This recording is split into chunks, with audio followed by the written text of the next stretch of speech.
You can find today's guest in Victory Lane at Nodak Speedway. Joining me now is Nodak Speedway President Brandon Beeter. Blessed with your presence, Mr. President, by the way. Thanks for coming on the show. What's going on, Ben? Well, just wondering, how did you become president to begin with, man? It's a lofty title. Well, it's kind of one of them things. I want to say that I got voted into being it, but I think I got voluntold to do it. Oh, yeah? Yeah, you don't. You're supposed to run for a president of the Nodak Speedway Board of Directors, but nobody ran against me, so I didn't have to put up much of a campaign. You were super popular then? Yeah, I was super popular. I won the popular vote. Voluntold or whatever? Yeah, I got voluntold. Democratic dictatorship the other way, or what? Yep. Well, how much have you liked it so far? It's been a pain in the butt. Mm-hmm. It's been a ton of work. It's been more than I wanted to do, but absolute disaster. Yes, absolute disaster. The reward is definitely worth all the work, though. The fun that we're having, to see all the people in the grandstands on a summer like this has been absolutely amazing. COVID-19, you have no idea what we're going into on a summer, of 2020, and we've had an amazing support from the community and people in the grandstand, so I mean, can't be happier with the way the summer's turned out. When somebody comes to these races, they see the car counts and stuff, obviously the guys competing, but talk about the team that you have that puts these nights together, whether it's getting like the pit areas ready, getting people through the door, officiating the races. How big is the group that puts these Sunday typical shows on? Well, there's a group of about 35 of us, 30 to 35 of us, and it starts with a 7-person board of directors. I'm the president. I seem to be the face of the board of directors. That doesn't mean that I'm the only one by any means. It seems there's 6 other ones. I have a vice president, a secretary, a treasurer, and then 3 board members that go along with it. We put the people in places on a Sunday night, and we do the financials in our board meetings, and we set the schedule. So it's that group of 7 people that make the racetrack turn every single week. And then on actual race night, there's about 30 to 35 of us, and it starts with the girls in the pit trailer that greet the competitors as they come in. It goes to the track officials, the people that let the cars on the track, to my track officials down in the infield, the track crew. There's a 3 or 4 person track crew every night. I don't even want to start naming everybody because I know I'll miss one, so I'm just going to continue to go through this. I have the ticket sellers. We're in the ticket booth right now, and there's usually 4 or 5 people in the ticket booth. The ticket takers right outside here. There's the back gate monitors. Everything down to my 2 kids. My 2 kids even have jobs. My son is 12. My daughter's 14. Them 2 have jobs. Their friends have jobs. When they show up at the racetrack, I put them to work. If you are a friend of mine in any way, shape, or form, and you show up to the racetrack and I look at you and you say you have nothing to do, you will get put to work. I will find something for you to do. How big of a race fans are your kids, by the way?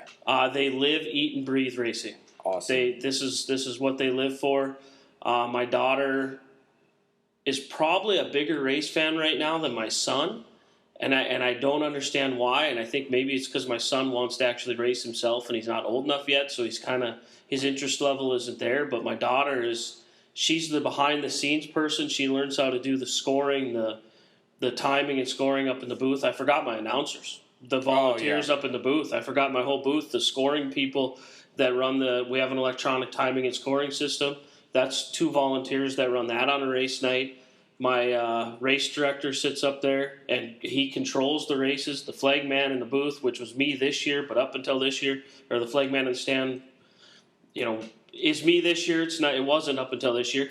But, my daughter's learning all of that stuff, and she's 14 years old, and it's so cool to watch her. I joke around with her that she'll be the future female president of the Nodak Speedway, but she's well on her way. She has no interest in driving a race car, but she wants to know everything, just like I want to know everything. That's just it's in her blood.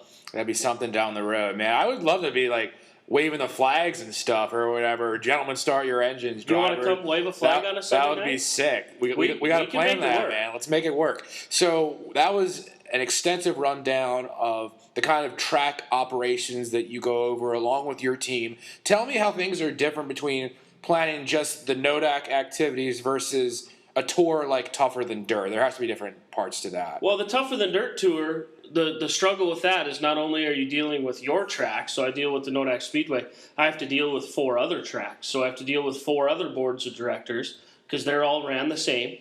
So you have to coordinate between their boards and what they want out of a tour, and what they expect and what nights they want to race compared to what I want and what I think we need to do.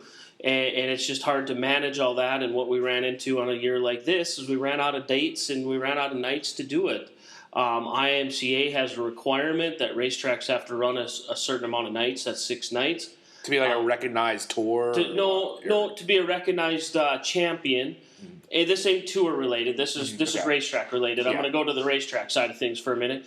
On the racetrack side, you have to run a certain amount of nights to crown a champion at your racetrack. Well, what happened with COVID-19 and canceling the whole month of May, racetracks got shorted that first month. And then some racetracks had some rainouts. Williston's had 2, Dickinson's had 2. So we got into the month of July and August, and they could not give up a night. So what we have to do is we have to give up a race night to do my tour, and it's hard for them to give up that night because that would short them on their points for IMCA at their racetrack. So it just got to the point where it wasn't going to work this year, and it's so hard to manage everything. You got to manage IMCA, you got to manage all the racetracks. Kudos to everybody that worked with me. I'm not complaining by any means. We couldn't make it work. It is what it is. We're going to go to the McLean County Speedway and have a Tougher Than Dirt Tour night there. It's not a tour. It's just a night that Darn TV and the Tougher Than Dirt Tour is going to sponsor. And then we're going to do the same thing at the Williston Basin Speedway coming up here shortly. I'm going to announce that day here hopefully later this evening or tomorrow.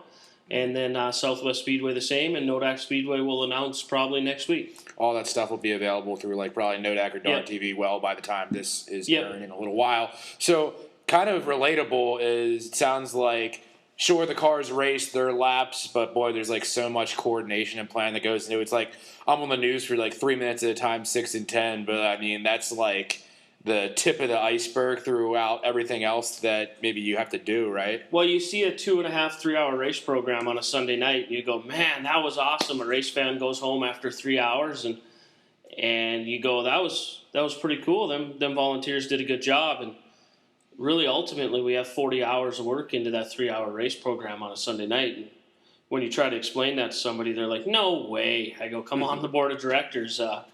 It's 40 hours of work. I just spent 4 hours down here last night at the racetrack fixing a hole in turn 4. So dirt track maintenance has to be rough. Fixing a hole in turn 4 that the cars rutted up. And, my brother and I, and Scott Jern, one of my board members, were down here and packing it in by hand. We had one of them jumping jack packers packing the dirt in by hand because you got to get it packed into place so it doesn't rut out again. Is that one of the big spots where we talked already about the coordination and plan you guys do, but something that maybe is behind the scenes or really underrated for what you guys have to do, track maintenance or anything else comes to mind? Yeah, absolutely. It's one of the deals, and I try not to be the person that posts everything on Facebook because if I posted every time I was at the racetrack, or if I posted every time that I was out here doing something for the racing or for the racetrack, my Facebook wouldn't stop.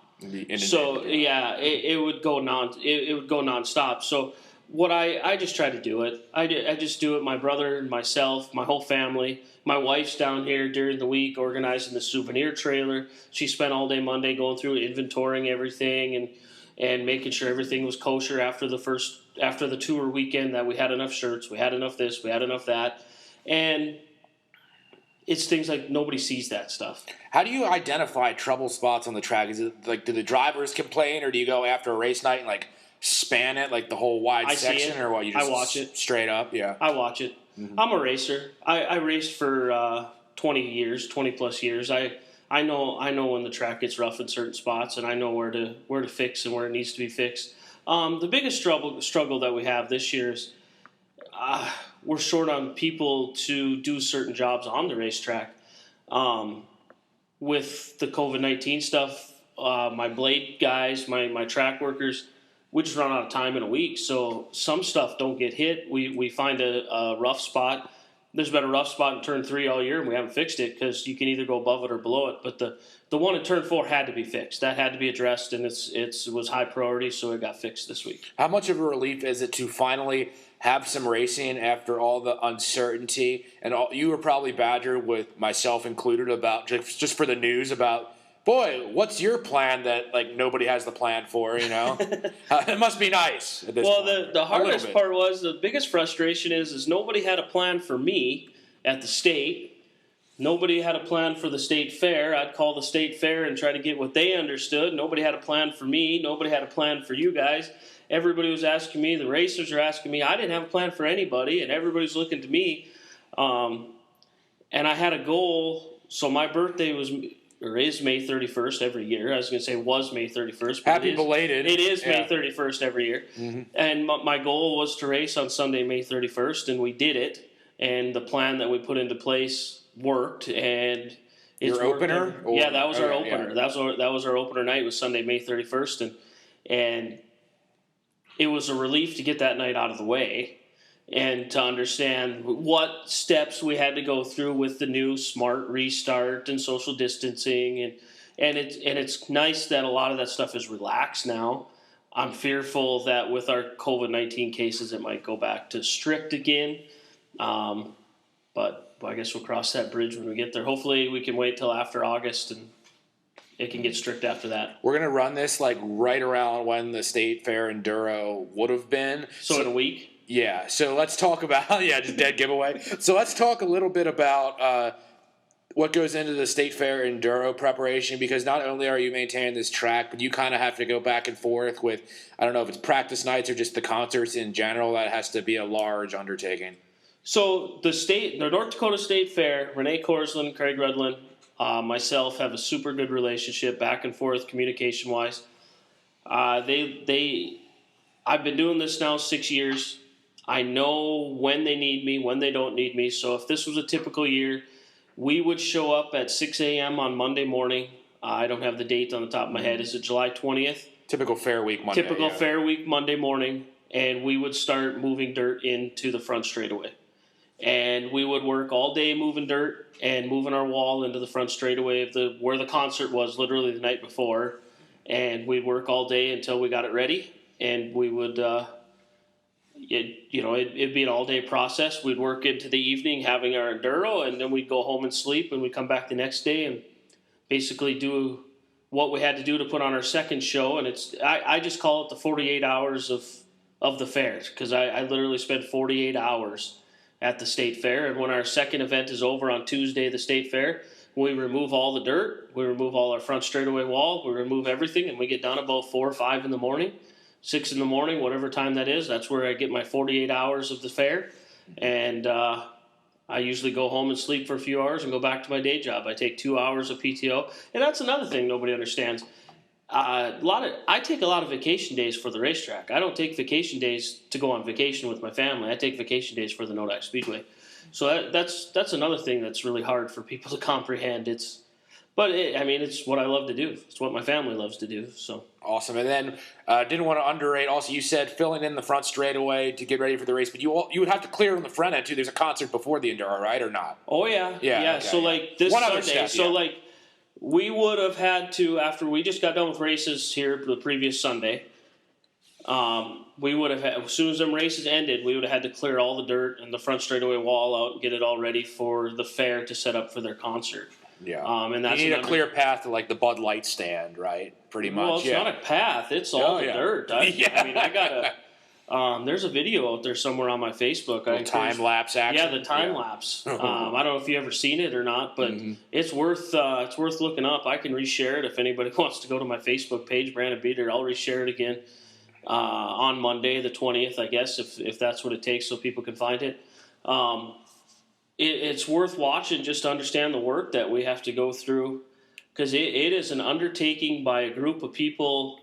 By the board of directors. A lot of the board of directors are involved. By being a board of director, you are a volunteer to the racetrack. You are a slave to the racetrack. I'm going to call it what it is. You're a slave to the racetrack. Mm-hmm. So you're down here, you're taking out bolts on the wall, because every piece of the wall has to be unbolted. The sections are about 15 feet wide, They have to be unbolted. They're picked up with a payloader and set over on the back side of the corner. And then it's like putting a basketball court together and ripping it up. Yeah, it's like a big Lego set or whatever you want to call it. Everything's bolted together.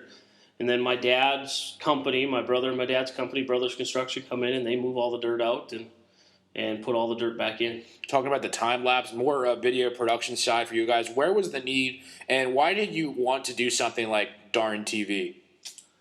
I guess Darn TV came along because, this is a whole nother story. How long do you want this podcast to be? It's open-ended. Is it open-ended? Yeah. I'm hoping so. Yeah. This is a story all in itself. We timestamped, so it's perfect, yeah. So my mom started videoing my brother and I racing back in 2006 or 7, and she started what she called Bonnie's Photo and Video. That's my mom, Bonnie. And she bought new cameras, and she upgraded over the years and so on. Well, in 2012, she passed away of cancer. And we had video equipment laying around of hers, and I got together with Barry Braun down in Iowa.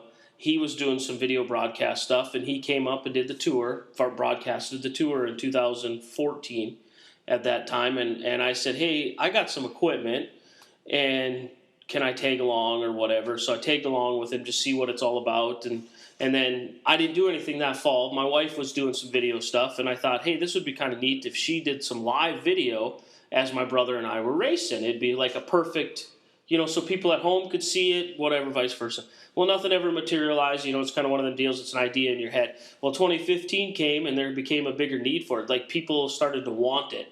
And I said, well, shoot, I better do something. And so I tagged along with Barry again on the tour. When he come up for the tour, he gave me the extra equipment that I needed to go live, because I had the equipment to record, but I didn't have the stuff to go live. So in 2015 is when Darn TV got created, and it actually got created right over off of Turn 4 by Nick Hulberg and I. We came up with the logo on Nick's laptop right over there, and it's actually started out as, it wasn't called Darn TV at all. It was called Dakota Action Racing Network. And when we typed it all out, we're like, hey, this is kind of neat, and we shortened it up to Darn. And I go, well, let's just leave the rest of that out, and let's just call it Darn TV, because that sounds way cooler than that whole long, drawn-out Dakota Action Racing Network. And from there, it just blew up. I had to get out of a race car because it got too big for my wife to handle all by herself, and other racetracks wanted us on board, wanted us there.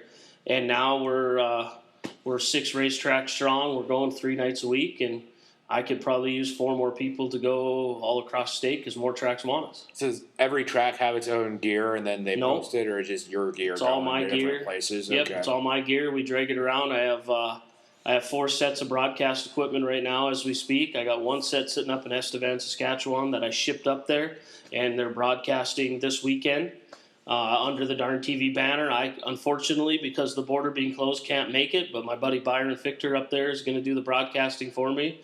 And I still get to have it on Darn TV, so that way the people can find it. So the big thing is having the races on. Has there been anything else to the programming, like race talk-wise, and then maybe where do you want to build it or maintain it? Well, so we started a show,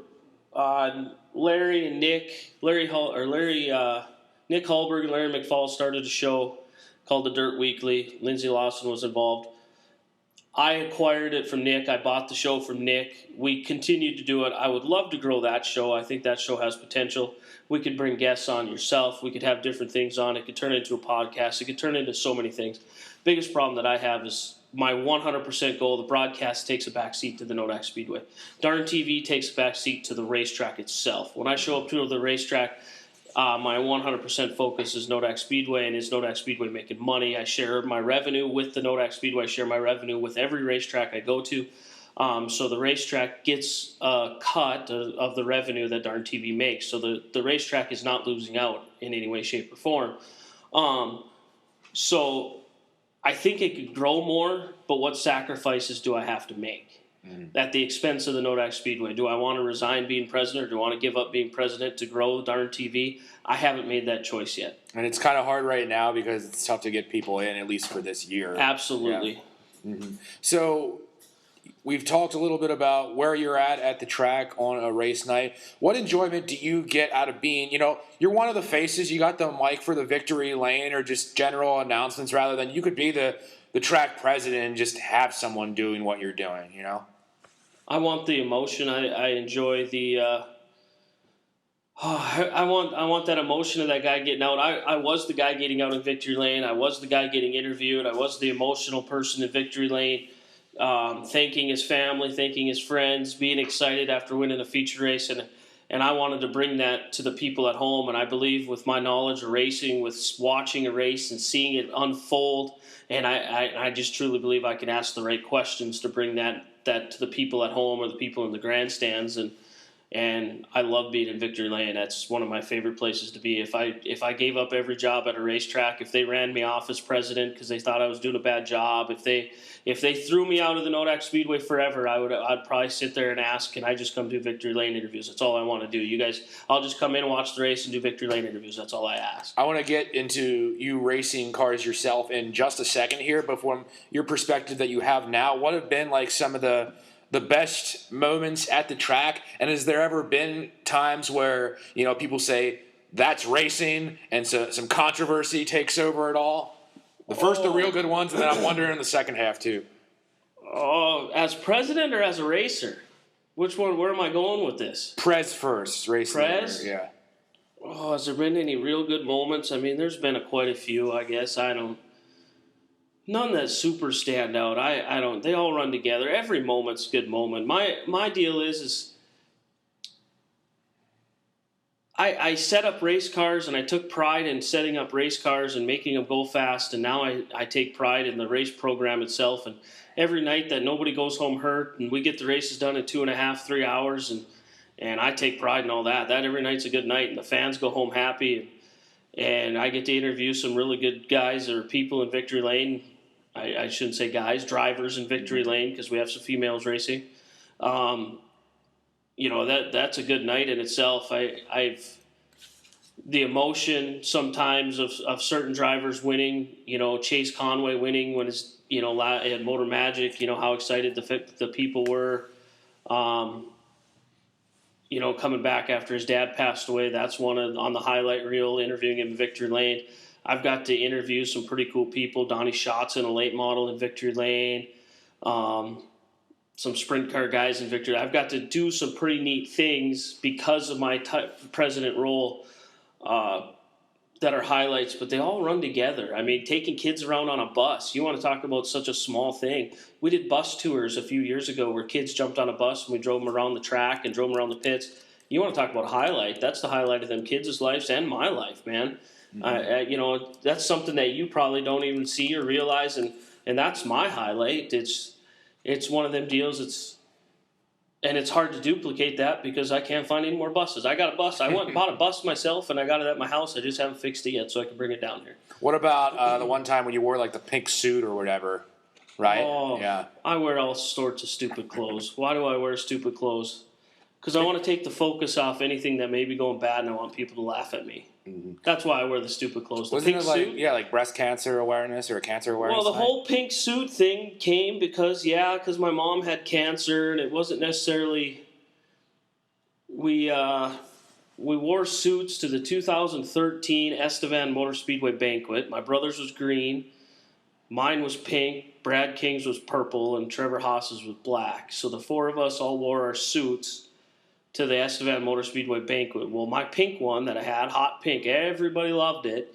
So it's turned into be an every year thing on a Turn Nodak Pink night, on our cancer awareness night, that Brandon has to wear his pink suit. And I got no problem. I'll put it on all the time and I'll wear it around. I wear stupid. If you ever come to the races, if you ever see me, I wear stupid shorts and stupid shirts, and Larry McFall makes fun of me and has a song for me as I climb up the flag stand. It's all in the good humor of the racetrack. I'm going to make an effort to have this guy on the show also to get his fuller perspective. But tell me a little bit about the night with, Robbie Roselli coming back and competing after losing his dad. That had to be a charged night for everybody. See, and that's a night that I totally forgot. Robbie Roselli, he lost his dad in April.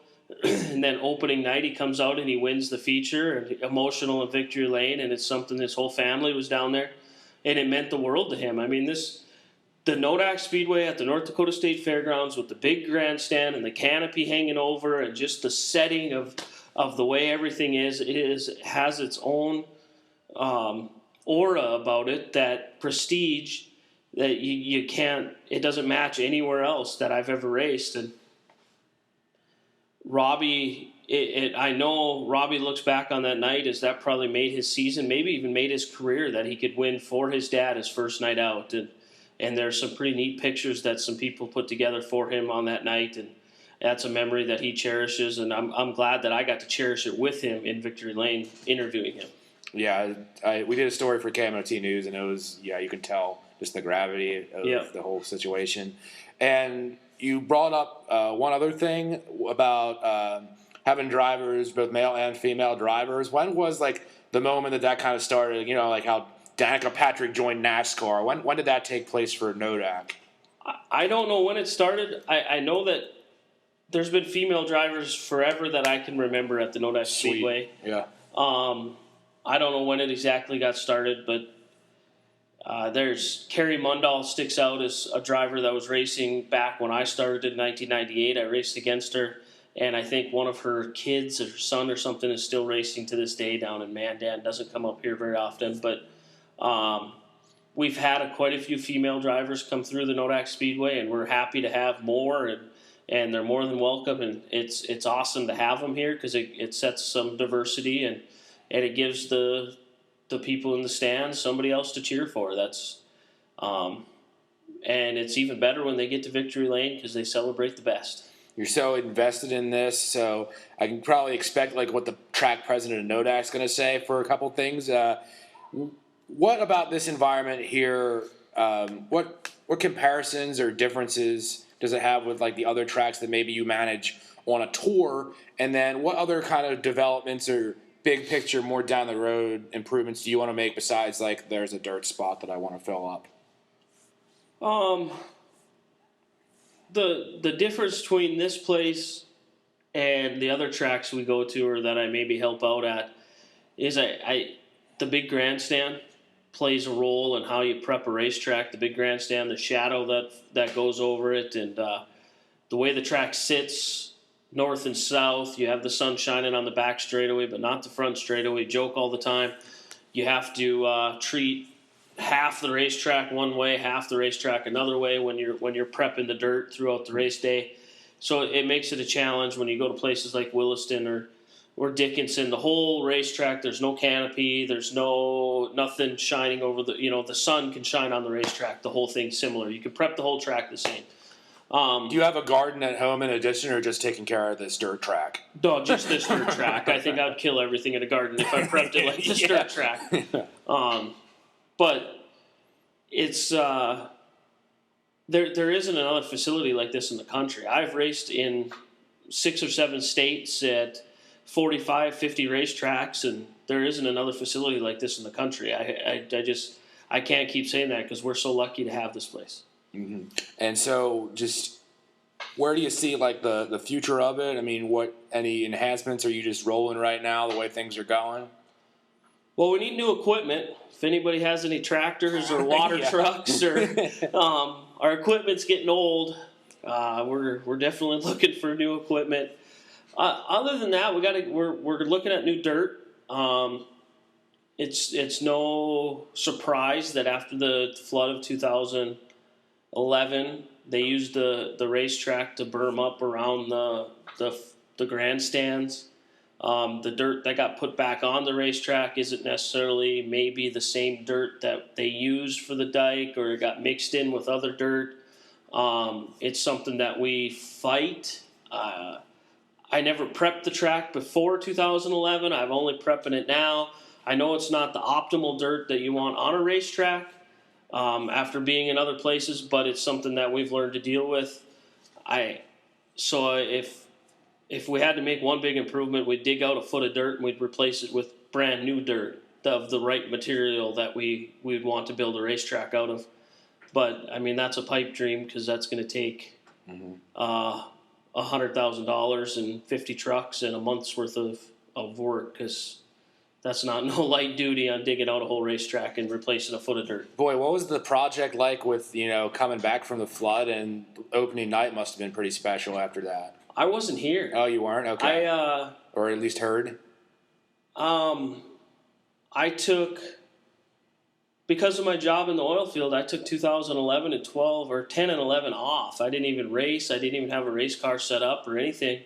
So I wasn't around a whole bunch in 10 and 11. I raced in 2009, and then 10 and 11, like I said, my brother raced, but I wasn't around a whole bunch. I had 2 little kids at that time. See, it's hard because my kids are older now. Well, at that time, they obviously were younger. So my wife and I built a new house. So we're in a transition time in our lives that it was hard for me to race. But 2012 is when I started racing again. And, yeah, coming back in the May of 2012, it was a surreal moment because you knew that the racetrack was used as a dike the year before. Yeah, it's wild. So, segueing into just, we'll ask you now for your glory days as a driver. Tell me a little bit about your best moments that you had at the track when you were behind the wheel, man. They were so long ago, I don't even remember them. Oh yeah, you remember them. Come on, you definitely. Well, I haven't raced at Nodak since 2015.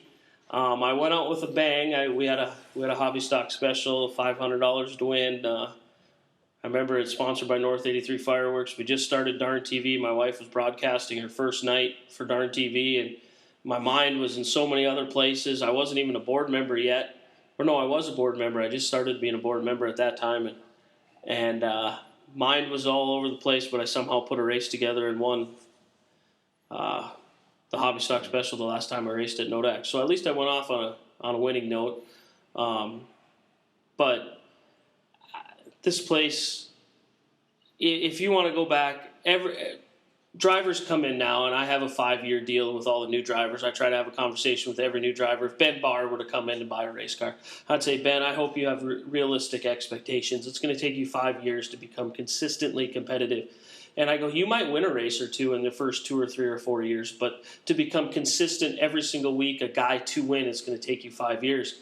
And the reason why I come up with that plan is everybody looks at me now as this guy that wins all these races, because I won quite a few races in my career, but I started racing in 98, and I did not win my first race at the Nodak Speedway until 2003. So it took me 5 years to win at the Nodak Speedway. And I think everybody loses that realistic expectations when they win a race in their rookie year or their second year, and they think, oh, I got to win, I got to win, I got to win. That's their only goal. Or it's easy. Or it's easy. Yeah, they go, it's easy. And then they start wrecking stuff, and they get frustrated, and sometimes they sell their race car and they quit.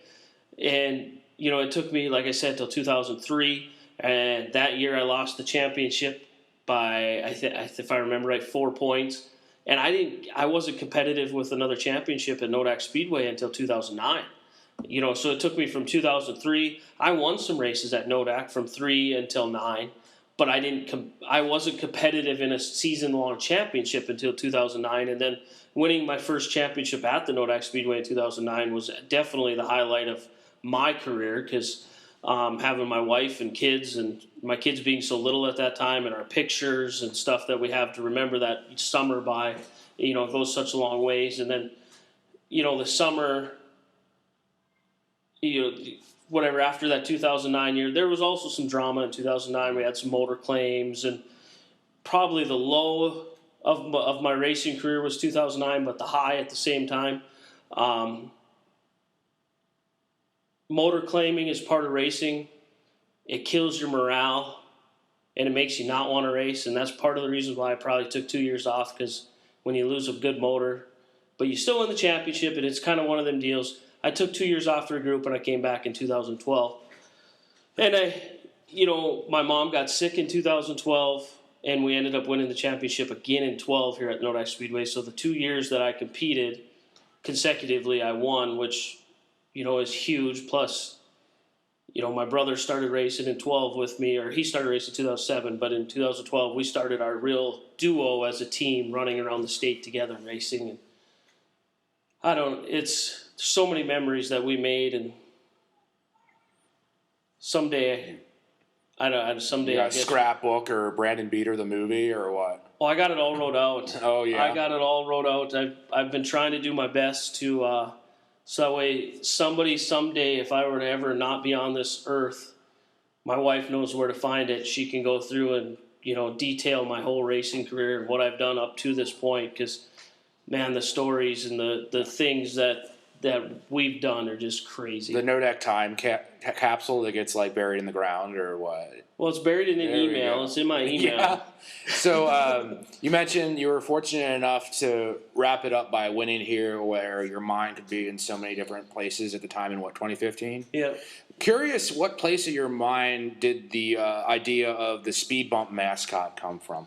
Well, that came before my time. The Oh, speed really? bump mascot came way Lifer? back. Yeah. That's that was when I was a kid here at the Nodak Speedway. Nice. Speed Bump the Racing Rule came in the mid '90s. I'd have to ask Stu Craig. He's the racing. He's a kangaroo. He's not like an orange dragon or dinosaur. Well, he's the racing route guru. I mean, okay. I don't want to give it away, but he's the guy that has all the history on it. He's a creature, or whatever it is. Also, ancillary topic where Speed Bump has made a couple of appearances is our old KMOT pit pass chats that we used to do.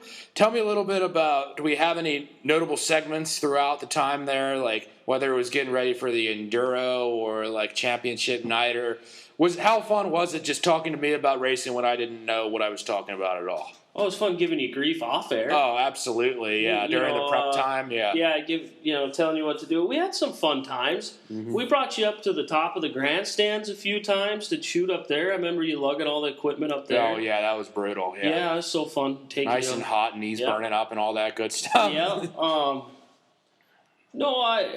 God darn, the behind the scenes was the best. Yeah, behind the scenes, on air stuff. It all runs together. I talk too much. It all runs together. I can't even remember the first part of this conversation. You're not even close to the record, okay? That's Wade Regier, one of the first episode we recorded. So, who are some of the best drivers that you've seen at Nodak Speedway and at the other tracks on the circuit that you've been around, besides yourself, of course? Well, I've never seen myself race other than a video. Okay. So, I mean, I can't even include myself. Mm-hmm. Best pure drivers, I'd have to go with, like, a Nathan Burke. Like, just an actual driver. He can get up on the wheel and drive a race car. Absolutely. I mean, from my time as a kid, Jordan Boyce, David Lakaduck, one of my heroes as a kid just won the other night in Williston, Mad Mike Hagan. These guys they're legends in North Dakota, and they're still wheeling race cars today. Have they maybe lost a step or two in their age? Yeah, but they can still get it done from time to time, and it's so cool to watch. But there's some drivers out there that I just love watching race, and I miss having Nathan Burke at the track because he can just drive a car better than everybody else. And in the modified class right now, there's a young man that is so underrated. I mean, he's starting to get on the national radar a little bit, but Travis Hagan is Mad Mike Hagan's son. He can do things in a car that I would never dream of doing, and his equipment ain't necessarily what everybody else's is, and he's doing it with older stuff, and then you just see it better. Yeah, he's able to just drive a race car better. It's just simple as that. The thing that we have a hard time doing in this sport of racing is we always say, well, that guy has a better motor, that guy has a better car, that guy has a better this. It's always the guy's equipment. You know what? I'm gonna get straight, blunt, and forward. When you lose, admit you lost to a better driver. Drivers drive. Drivers drive. Drivers race, man. Admit it. That guy outdrove me tonight. Don't blame the car, the shocks, the whatever. No, that guy outdrove me tonight. And the cool thing is Travis Hagan has a brother-in-law by the name of Jason Walla, who is a national champion in IMCA. He's on the national level, and he's got the best of the best equipment, and he's got the biggest hauler that comes in the pits, and Travis outruns him, and Jason's the first one sitting there going, Travis outdrives me. He outdrove me tonight. Travis is a better driver. And it's so fun to watch them two go at it. One wins this week and one wins that week. We have two of the best IMC modified drivers in the state of North Dakota, in the nation, in the country, in the United States, right here at the Nodak Speedway, week in, week out, every Sunday night. And I love watching them. Who is the best guy that would come from a terrible starting spot to win races? Oh. Or how do you even do that? God, it's weekly. With the IMCA point invert, how it works right now is if you win, 1 week, you're high in the points, you start 12th the next week in the feature, so you're always coming from the middle of the pack. And so, I mean, every single week you watch guys like the Florys and the Boyce and Travis Hagen, Walla, they all come from the middle of the pack. And I don't – who the best is at navigating traffic? I mean, ultimately, without hitting anybody, Robbie Conway was one of the better ones at navigating traffic without touching anybody. He would do it without touching a single car, which is absolutely amazing. But, I mean, my brother is pretty damn good at it, too. I leave him out of a lot of this stuff, but he can wheel a race car pretty dang good. Not as good as me. I'm just putting it out there. But, of course. He gets more practice nowadays than I do. But, I mean, there's a lot of guys that can wheel a race car through traffic. It's a challenge nowadays with the race cars the way they are because we all run crate motors. The motors are the same, so you go the same speed down the straightaway. You have to outdrive that guy through the corner, and it's it's racing. It comes down to racing. It comes down to driving. Some of these names might bleed into the next question here because I'm curious, and you can include the guys that you mentioned there or bigger names like nationally, you just know who they are. Heck, you could say like NASCAR drivers. If you had a starting grid, let's say it's like a Mario Kart race. There's 8 drivers in it, okay? The best of the best, who's making the Brandon Beeter 8-man starting grid to race all time at Nodak Speedway? I'll mark them down so we know we get the full roster. Yeah. Wow. See, and then who wins? A lot of people would go back further than I go. See, I'm going to go back to the 90s because that's when I remember. I mean, I'd have Jordan Boyce in there, and I'd have Mad Mike Hagan in there, and then I'd have my buddy Dave Lackaduk in there because them 3 there are the 3 that I grew up idolizing as a kid. Trying to, God, who would I put in there? You've got 5 more places. Well, see, you got to reserve one for me, but I want to start last. Okay, yeah. So I want to start last because I want to watch the show. Mm-hmm. So I'm going to start last, and I'm going to have the best view in the house because I want to watch the other 7 drivers go. So, I'd have to put a Nathan Burke in there. All right, 3 more. And then just to see what would happen, there's been so many guys like a Tony Marsh I'd have to put in there because he just ruffled some feathers, and I think it'd be fun to watch him ruffle up some of them guys and can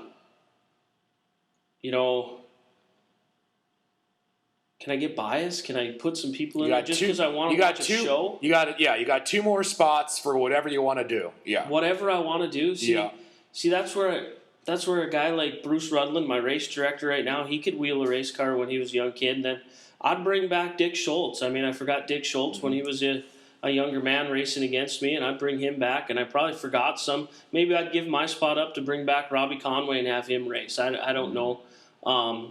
But like I said, my spot would be at the back. I want to watch or I'd be the flag man. I guess I could be the flag man. Perfect, and you would be at the victory lane for whoever's winning. Yeah, so you taking Burke or Conway or? No, I'm taking Schultz. You're taking Schultz. Schultz will win. I think Schultz will win. Hands down. Yeah. All right, the great one. Okay, Brandon, from a guy that doesn't know jack about racing, and then for awesome race fans alike, I think this was a great conversation, and just really appreciate your time. But still, enjoy a little bit of time off, even though you wanted to have the enduro. It's not going down. Just enjoy yourself, man. How do we get time off? I was looking forward to a fair break. We race every Sunday now.